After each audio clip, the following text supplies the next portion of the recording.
Hello friends, welcome to Hyderabadi రుచులు. నేను మీ ఇందిర. ఈరోజు మనం గోధుమ రవ్వ కేసరి చేసుకుందాము. చాలా టేస్టీగా ఉంటుంది. తింటుంటే ఇంకా తినాలనిపిస్తుంది. వీడియోలోకి వెళ్ళే ముందు నా ఛానల్ ఎవరైనా సబ్స్క్రైబ్ చేయని వాళ్ళు ఉంటే తప్పకుండా సబ్స్క్రైబ్ చేయండి. కామెంట్ పెట్టడం అస్సలు మర్చిపోద్దు. మీ కామెంట్స్ మాకు కొంచెం ఎంకరేజింగ్గా ఉంటాయి. ఇక్కడ నేను గోధుమ రవ్వ 1 కప్ తీసుకున్నాను. అంటే దొడ్డు రవ్వ. షుగర్ 1.5 కప్ తీసుకోవాలి.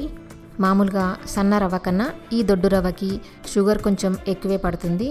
మీ టేస్ట్ని బట్టి ఎక్కువ తక్కువ చేసుకోవచ్చు. ముందుగా డ్రై ఫ్రూట్స్ వేయించుకుందాము.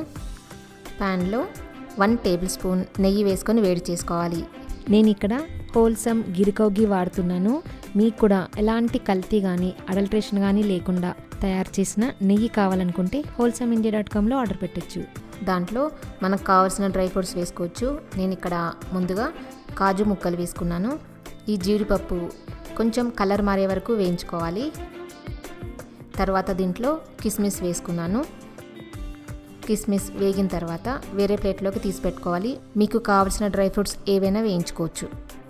తర్వాత అదే ప్యాన్లో ఇంకా కొంచెం నెయ్యి వేసుకుని దాంట్లో గోధుమ రవ్వ వేసుకుని వేయించుకోవాలి.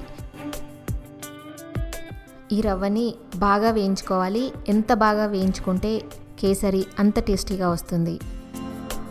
ఈ రవ్వ కొంచెం కలర్ మారే వరకు వేయించుకోవాలి. సిమ్లోనే పెట్టి వేయించుకోవాలి. 6 to 7 minutes వరకు వేయించుకోవాలి. ఇదిగోండి, బాగా వేగింది కదా. ఇప్పుడు ఈ రవ్వని వేరే ప్లేట్లోకి తీసి పెట్టుకోవాలి. ప్యాన్లో మనం 1 కప్పు రవ్వ తీసుకున్నాం కదా, దానికి 3 కప్స్ వాటర్ వేసుకోవాలి. మూత పెట్టుకొని మరిగించుకోవాలి. నీళ్లు మరుగుతున్నాయి కదా, ఇప్పుడు మనం వేయించి పెట్టుకున్న రవ్వని వేసుకొని కలుపుకోవాలి. ఈ రవ్వని కలుపుతూ ఉడికించుకోవాలి. దగ్గరకు వచ్చే వరకు ఉడకనివ్వాలి. రవ్వ ఉడికి బాగా దగ్గరకు వచ్చేసింది కదా, ఇప్పుడు దీంట్లో షుగర్ వేసుకోవాలి. నేను ఇక్కడ 1.5 కప్ షుగర్ వేసుకున్నాను. బాగా స్వీట్ తినాలి అనుకునే వాళ్ళు 2 కప్స్ కూడా వేసుకోవచ్చు. లేదు తక్కువ స్వీట్ కావాలి అనుకుంటే 1కి 1 కప్ కూడా వేసుకోవచ్చు. కాకపోతే 1.5 కప్ వేసుకుంటే బాగుంటుంది. ఈ రవ్వకి కొంచెం షుగర్ ఎక్కువ పడుతుంది.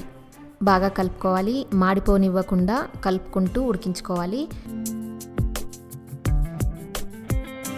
షుగర్ వేయగానే మళ్ళీ పల్చగా అయిపోయింది కదా, ఇప్పుడు ఈ రవ్వ మళ్ళీ గట్టి పడే వరకు ఉడికించుకోవాలి.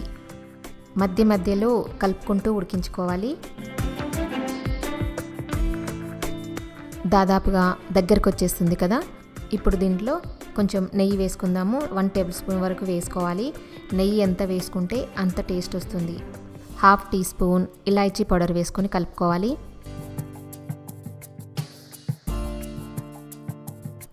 ఇప్పుడు మనం ముందుగా వేయించి పెట్టుకున్న డ్రై ఫ్రూట్స్ని వేసుకొని కలుపుకోవాలి. అంతే, టేస్టీగా ఈజీగా గోధుమ రవ్వ కేసరి ప్రిపేర్ అయిపోయింది.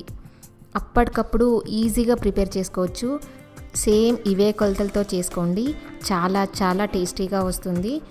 మీరు కూడా ట్రై చేసి చెప్తారు కదా. ఇంకా కొత్త రెసిపీస్ కోసం కానీ టిప్స్ కోసం కానీ హైదరాబాదీ రుచులు వెబ్సైట్ని విజిట్ చేయడం అస్సలు మర్చిపోవద్దు. వెబ్సైట్లో ఉన్న కుక్ బుక్ని కూడా డౌన్లోడ్ చేసుకోవచ్చు.